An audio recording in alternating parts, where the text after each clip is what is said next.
the 5 love languages. Napakaganda ho na i-review ho natin.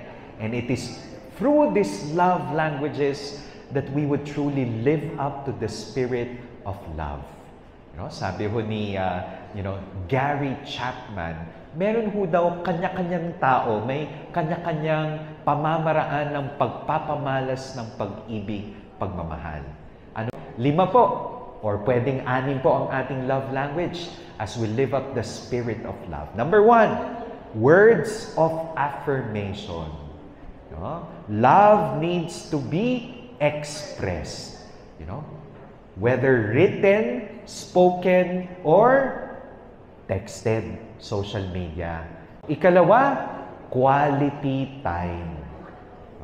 Time. Ang oras daw, panahon, yan ang isa sa mga pinakadakilang maibibigay natin sa isang tao.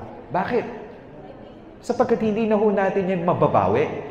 Ang material na bagay, pwede ho yung bawiin. Diba? Kapag nag-away, pwedeng magkasawian ng kandila. Pero ang oras, panahon, quality time, it's something that you cannot take back. It's not just having time, but making time. It's not just investing on time, but wasting time. Yan. Ikatlo, gifts. Kayo ho ba ay mahilig magbigay ng regalo sa inyong minamahal? Ang pagmamahal daw, ibinibigay, kusang tinatanggap, at sinusuklian. Pero alam po natin kung minsan ang pagmamahal, pag-ibig, hindi ho yan nasusuklian. It's one-sided. It is unrequited.